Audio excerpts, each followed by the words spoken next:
সেই ফেরিতে আসারও সময় তিনি খুব বেশি পান নাই। সারা দেশের জন্য কাজ করেছেন, মহিলাদের জন্য কাজ করেছেন, মহিলাদের এই বাচ্চাদের পড়াশোনার জন্য ক্লাস 12 পর্যন্ত বিনা বেতনে তিনি শিক্ষার ব্যবস্থা করেছিলেন।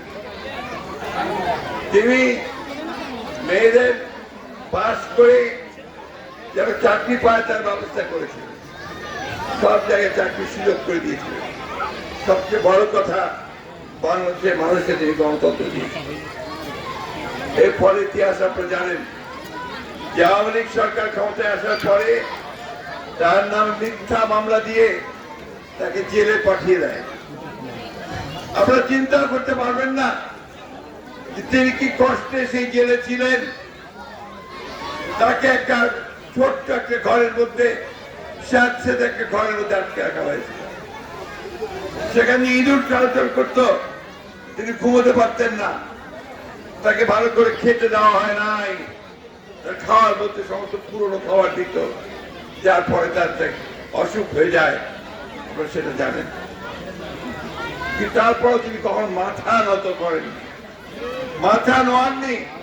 6 বছর জেলে কাটিয়েছেন, এখনো তিনি কিন্তু মাথা উঁচু করে দাঁড়িয়েছেন এবং বলছেন আমি গণতন্ত্রের জন্য আমার জীবন শুরু করি। আজকে আসার আগে গতকাল তার কাছে গিয়েছিলাম, তাকে বললাম যে আমি ফেরি যাচ্ছি, আমি ফুলগাজী যাব। তিনি বললেন তুমি তাদেরকে আমার ভালোবাসা শুভেচ্ছা পৌঁছে দিই।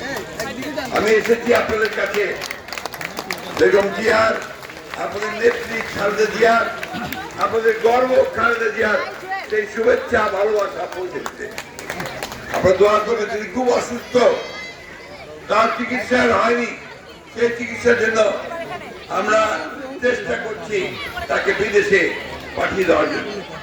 হয়তো বা খুব অল্প সময়ের মধ্যেই তিনি ফিরাতে যাবেন চিকিৎসার জন্য। আপনার শুনলে খুব খুশি হবেন গতকাল তার বাসায় সেনাবাহিনীর সিজিএস এবং আরো প্রায় 7-8 জন বড় বড় কর্মকর্তা তারা গোটা সেনাবাহিনীর প্রধানের দাওয়াত দিয়ে তার বাসায় গিয়েছে। তার বাসায় গিয়ে তাকে দাওয়াত করেছে যে আগামীকাল যে সশস্ত্র বাহিনী দিবস হবে সেখানে তিনি যেন উপস্থিত থাকেন। আমরা সবসময় গল্প করি, রানু বলে যে ফেনীর নেত্রী, আমি বলি শুধু ফেনীর নেত্রী বললে হবে না, তিনি দেশের নেত্রী, এই জন্য তার নাম হচ্ছে দেশের নেত্রী। আপনারা এই বন্যার সময় অনেক কষ্ট করেছেন, এবার খুব কষ্ট করেছেন। আপনাদের ছেলে যে বদন, সে আপনাদের এখানে এসেছে, ঘন ঘন বারবার এসেছে, চেষ্টা করছে আপনাদের পাশে দাঁড়াবার। আমাদের এই যে দল যারা ফ্ল্যাটে কাজ করে সেখানে সবাই আছে, আপনারা আছেন, আপনারা সবাই